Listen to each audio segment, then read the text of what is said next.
House do now adjourn. Dr. Dan Poulter. Thank you, Mr. Deputy Speaker. It's a pleasure to be bringing some positive news and hopefully some reasonable asks to the Minister regarding Norfolk and Suffolk Foundation Trust. May I first of all, Mr. Deputy Speaker, declare my interest as a practising psychiatrist. I don't work for the Trust, but I think it's important just to bring the House's attention to that point. Over the past few years, we've had many debates in this place and we've had many meetings with ministers about Norfolk and Suffolk Foundation Trust. Good news in the last few days is that the Trust has been taken off of special measures. It's no longer rated as inadequate, and the tremendous effort of the board and the staff has paid off, and as a result we have now seen in the latest CQC report considerable improvement in the quality of patient care. The background, as we know, Mr. Deputy Speaker, is that Norfolk and Suffolk Foundation Trust,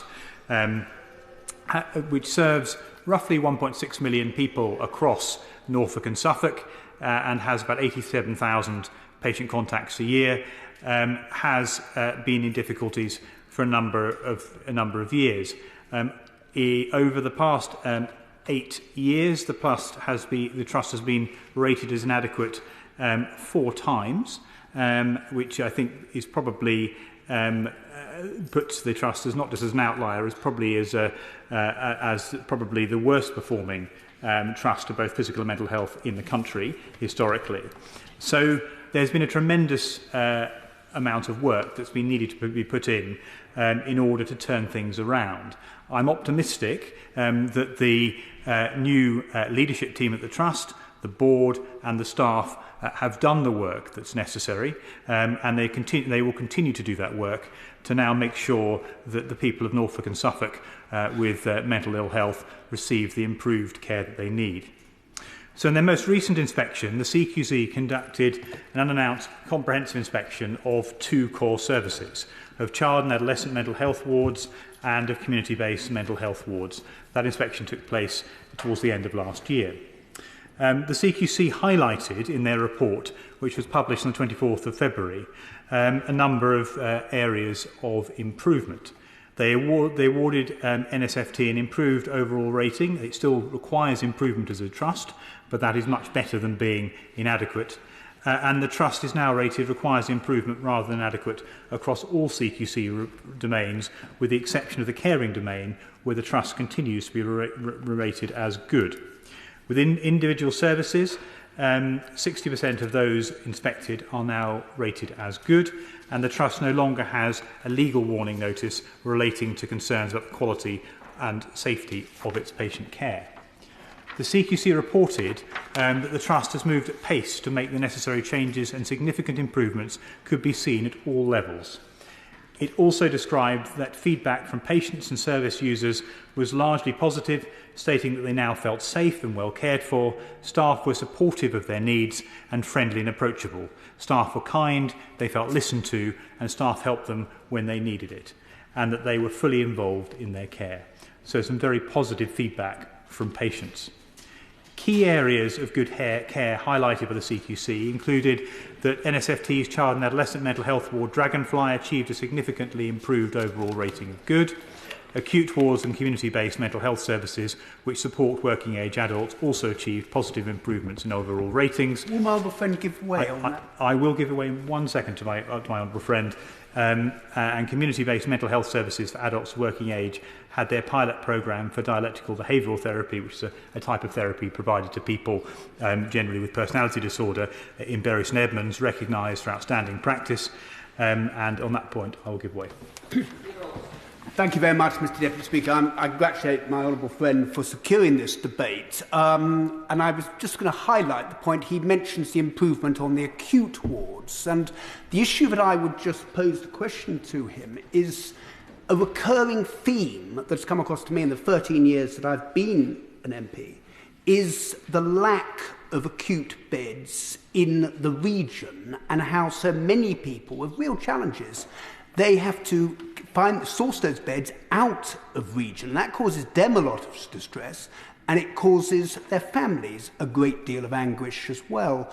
And I am aware that the Trust do have plans to address this deficit, but would you agree with me that this particular issue is one that does need to be addressed as a matter of high priority? My honourable friend is absolutely right, and he's been a tremendous advocate for patients in his constituency of Waveney to receive the care they need locally, and I think that's something that we'd all like to see for mental health patients. Now, the Trust has identified that out-of-area placements have been a problem. It is now something that is being addressed at board level and throughout all services.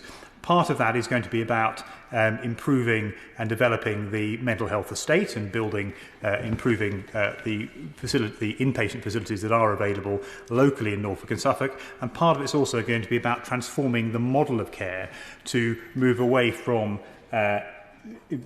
inappropriate inpatient admissions where people could be better cared for in the community. And I'll come back to that in a moment. But my honourable friend is absolutely right. This has got to be an ongoing focus for the Trust to continue to reduce and push down on out-of-area placements, which is not good for patients and certainly not good for the families who want to support them while they're being cared for in hospital. A key point, though, that the CQC highlighted was strengthened leadership across the organisation in individual services, but particularly at board level. I think that was reflected in the Trust now having a rate of mandatory training and compliance amongst staff for their mandatory training of 90% of at least 90%. And the Trust has also rolled out accredited training for the prevention and management of violence and aggression following a case in which restraint had been carried out incorrectly. But at board level, there has been a significant change, and that is something I believe which has been vital in driving the improvements that we're now seeing in the quality of patient care. There have been a number of new appointments with the Trust Chair, Zoe Billingham, Non-Executive Directors Dr Roger Hall and Sally Hardy, Chief Executive Stuart Richardson, the Deputy Chief Executive and Chief People Officer Kath Byford, the Chief Medical Officer Dr Alex Lewis, who is particularly impressive, and the Chief Operating Officer Thandi Matambananzo have all brought significant experience and qualifications to the Trust. And it's by bringing in that external expertise that the Trust has been able to understand what good looks like and begin to transform services and patient care. The Trust clinical and other governance processes have been strengthened. The number of board subcommittees has been reduced to streamlined systems of assurance. External stakeholders have become more active participants through committee memberships, and the development of an evidence assurance group to ensure progress monitoring data was accurate has also been introduced. I will give way in just one moment. The strengthening of a ward visit quality assurance team has also been important in driving up standards, and this team has carried out 100 comprehensive visits between March and October 2022, and the introduction of a new digitalised and simple method of completing clinical audits has been another key aspect of driving up standards at the Trust. And on that point, I'll give way. Thank you very much for giving way. So my honourable friend has a huge amount of expertise in this area, and when he speaks on this issue, it carries particular weight. But does my honourable friend agree that such has been the extent of failure over such a long period of time? A huge job for this new leadership team, and I welcome some of these improvements, is to regain the trust of many families up and down Norfolk and Suffolk who have lost trust in this organisation and think the organisation is broken and the only way forward is through a new organisation. So I'll come on to. So I absolutely agree with my honourable friend and neighbour about the importance of rebuilding trust, and a lot of the work that the CQC have highlighted as being good over the last year has been because the trust, the NSMT, has rebuilt trust both with its staff and also with the patients who use the service. And the patient feedback that was highlighted at the CQC has been overwhelmingly positive in that time. So that area has been addressed. It's an ongoing piece of work for the trust to focus on, and it's also, though, I think important. I think before we think about reorganisation, I understand why my honourable friend has highlighted that, to understand that to understand what the consequences of that may be, and I'll come on to that in my later remarks. Because my view would be that actually we now need to get behind and support the new leadership team and recognise that for the first time in 8 years we have a trust that's moving in the right direction and that now needs to show consistent progress, and that reorganisation will become a distraction from actually continuing that progress and could potentially be detrimental to patient care. So whereas I might have agreed with my honourable friend a year ago that that could have been a viable option, at this stage, I think given the progress that's been made, and for a number of other reasons I'll come on to, I believe that the solution now doesn't lie in breaking up the trust, but lies in supporting the board and the staff to do the job that they started and to get the trust not just to requires improvement, but to good and then outstanding, which is I know what they would like to do. So the trust has recognised it has needed to bring forward to work to align its strategy with the plans in the broader health and social care system. And one of the problems in the past was that the trust was often operating in isolation, not joining up the focus of its care with the work that was done by other healthcare partners. And if we're talking about preventative care, upstream early intervention, a lot of the work that is now going on between NSFT and primary care partners has meant that there's more of a focus on early intervention and preventing people from becoming unwell, and hopefully therefore reducing inappropriate hospital admissions, and that's a very important piece of work that is ongoing. However, there are still improvements that do need to be made, and a key area that has been highlighted for improvement by the CQC and internally by those who work at the Trust is that the Trust data is not as unified as it could be. While the Trust has a large amount and a large range of data, it's not brought together effectively to focus on patient care and reduce risk in the way that it needs to be. The effect of this is that struggling services are not always identified quickly enough to be provided with the necessary support. That's something that I know will be a key focus over the next year to 18 months. And essential environmental improvements, for example on inpatient wards, do not always happen fast enough within the Trust to address patient safety concerns. There is a variation in the abilities and confidence in ward team and managers and middle management in the clinical care groups, and managers do not always escalate concerns quickly enough to gain the necessary support. The strategic leadership of the team at the Trust has recognised this and in particular are now focusing on ensuring that quality improvement is embedded in everything that everyone does at the Trust and becomes everyday business rather than an aspect of clinical audit as may have been the case in the past. And of course I'll give way. Thank my honourable friend for giving way and for bringing this debate to the House. I think we should pay credit where credit is due, and it is very positive that we now have some green shoots of the Norfolk and Suffolk Foundation Trust moving forward. My concern is that they are sustainable green shoots. This is not a yo-yo, and it goes back into special measures again. It really should be on a sustainable footing going forward. And I know that the Chair has reassured many of us that she feels this is a good platform to move forward from. One of the points to address is culture and the improvements that need to be made. Does my friend agree with me that one of the key statistics is that 41% of the staff leave within the first 2 years? And that has got to be something that they improve, because people that need a lot of mental health support must form relationships with those that are treating them. And for them to leave within that first 2 years is something they have to improve upon. I agree with my honourable friend that a key issue that is faced, I think, by a lot of mental health trusts, but is particularly acute at Norfolk and Suffolk, has been a high rate of staff turnover, and that's not good for continuity of patient care. It's not good when we're talking about embedding a culture of safety and quality improvement. That doesn't help, and it's undoubtedly the case that one of the key challenges going forwards that the Trust itself has identified and the CQC has identified as of NHS Improvement, who have been providing external support, is the need to improve staff recruitment and retention. Now, where some of that is a national challenge, but at a local level, there are now effective initiatives being introduced. So on the medical side, for example, the new Chief Medical Officer is introducing staff recruitment and retention initiatives, some of which are financial, some of which are related to improved job planning, which have been able to help to make the Trust a more attractive place for staff, not just to come and work at, but to stay and work at for the longer term. So it's that kind of work we now need to see built upon and continued in the months and years ahead. And the same is also true across nursing and all other staff groups.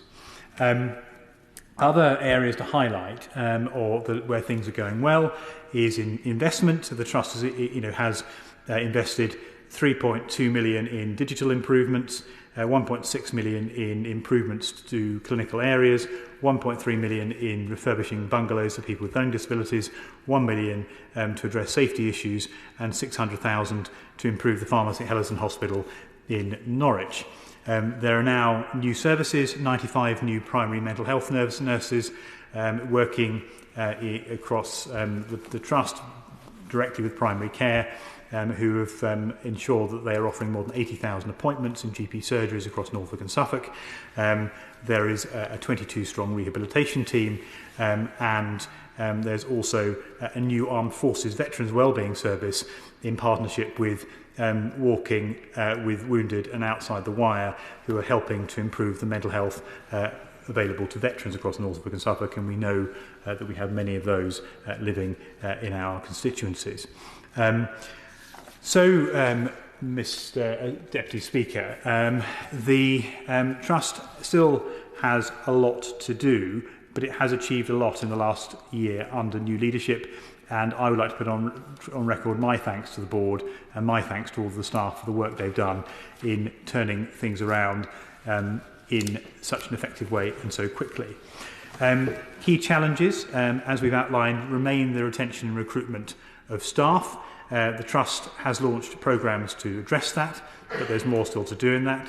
The CQC report recognised that NSFT is changing at pace, but it needs to do more than just show improvement over a year. It needs to embed these changes and sustain change, and now get not just from requires improvement, but to good. And NSFT will need to continue its work with system partners across Norfolk and Suffolk to improve commissioning and delivery of mental health services across the whole patient journey. But the Trust will require some ongoing support, and here I come to some brief asks of the Minister in my closing comments. Firstly, from the Government.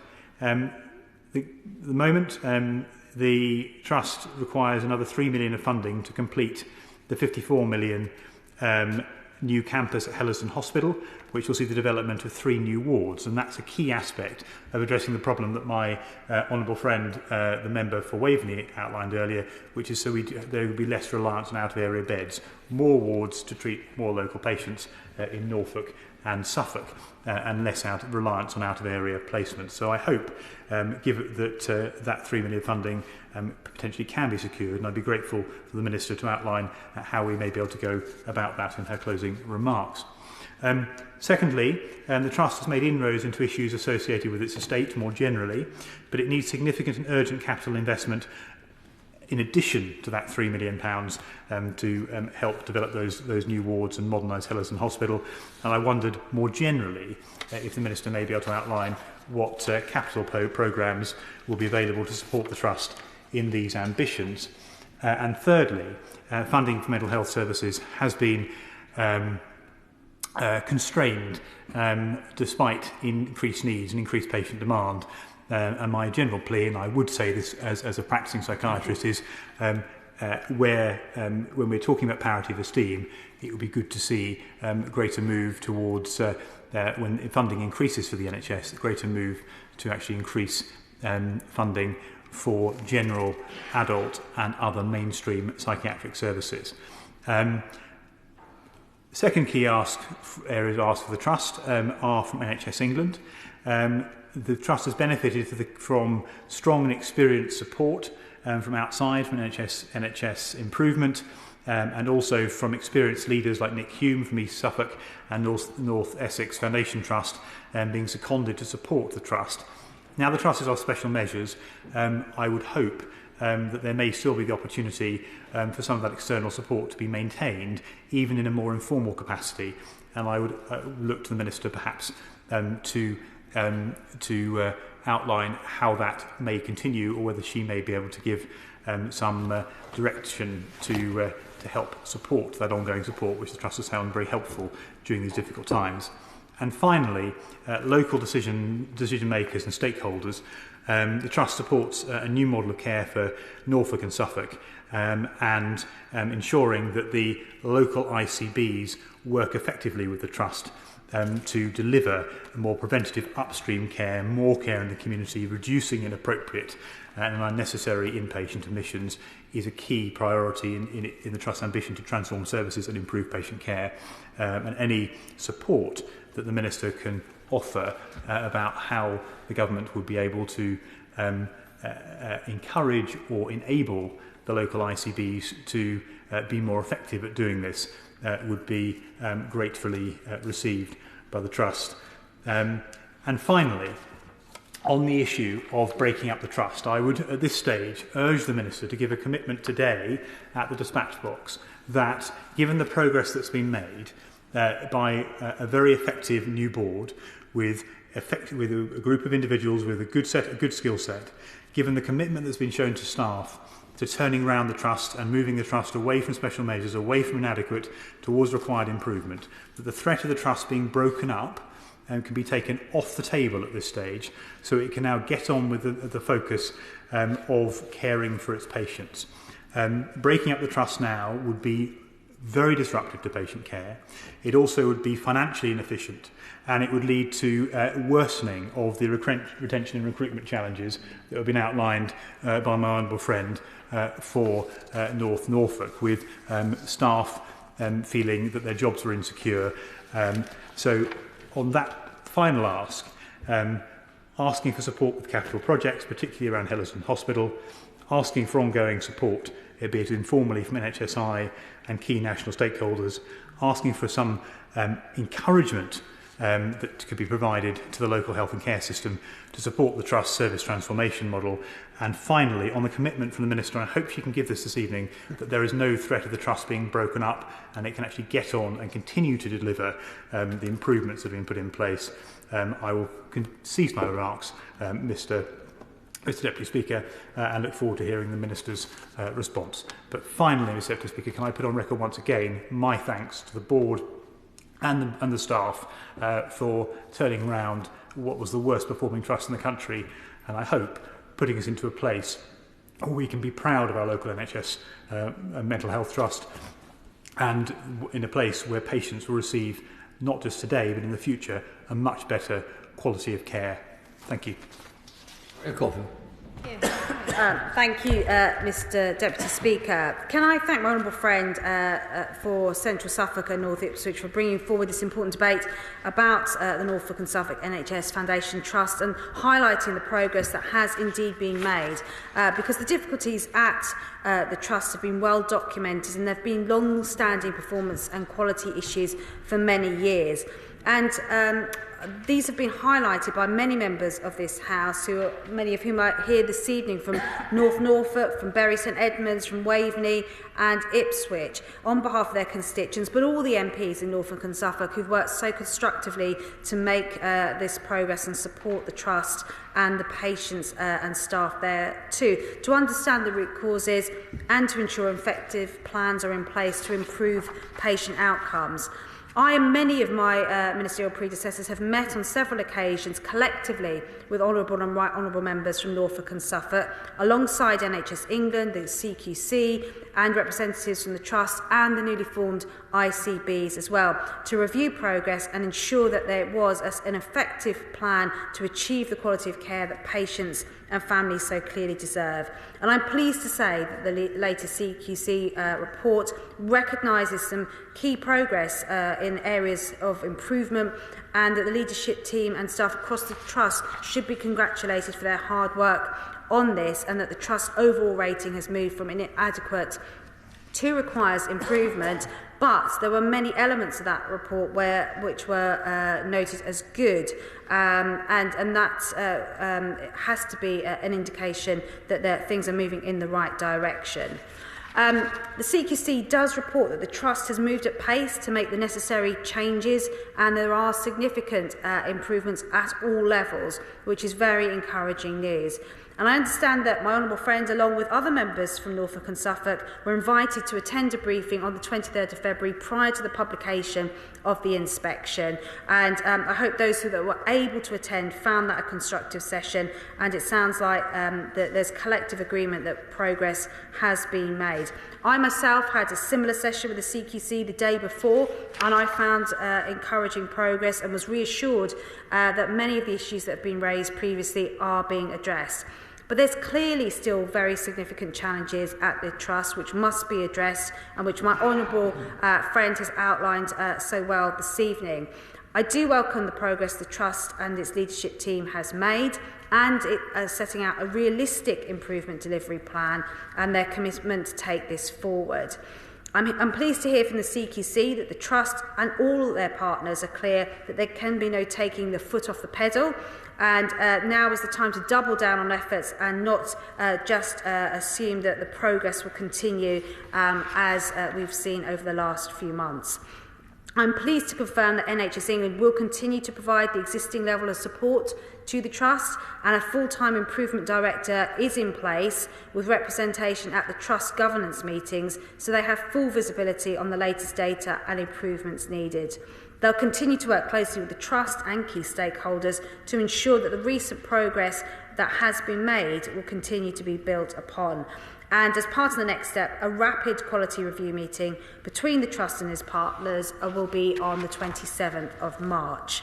I'll continue to watch closely and at pace to ensure that any concerns that arise are dealt with quickly, and alongside NHS England, I'm keen to ensure that the joint meetings that we were having will continue to take place. So I intend to hold a follow-up meeting with the relevant members of Parliament and our system partners in early May, once the rapid quality review meeting has taken place on the 27th of March and options review work has concluded. So I hope that gives my honourable friend reassurance how seriously we're taking this.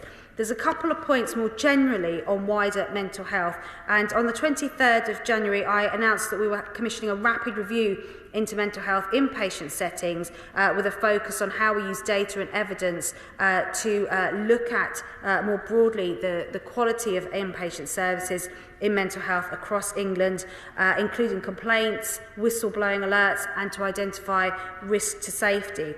This review is being chaired by Geraldine Strathdy, which will run for 8 weeks, and will shortly get her report, and I'm keen to implement her findings. And I think it goes to the point that the Honourable Member for North Norfolk made about a culture in mental health and how we change that to improve outcomes for patients. I'd just like to add that NHS England has recently announced a new inpatient quality transformation programme to support cultural change in mental health and develop a new, bold, reimagined model of care for all NHS funding mental health services, particularly in the inpatient setting. Now, just in the minute or so I have left in the debate, I just wanted to touch on a couple of key asks. There is capital funding available for mental health services. We announced a few weeks ago funding for crisis centres, for community support teams, and for mental health ambulances to be able to respond more quickly to those going into crisis to try and avoid admissions. There is record levels of funding going in more generally into mental health, £2.3 billion extra each year. I would encourage the local trust to speak to their integrated care board who has access to that funding if they have got interest in capital programmes. So I hope that's a whistle-stop tour of the support we can give. I've got a few seconds left before the Deputy Speaker will call me to order. So in conclusion, I hope that just gives reassurance to all members across Norfolk and Suffolk how seriously we take this issue, and I'm delighted that there is progress being made across the Trust. Question is that this House is stand adjourned. As many of that opinion say aye. Contrary no. The ayes have it. Order. Order.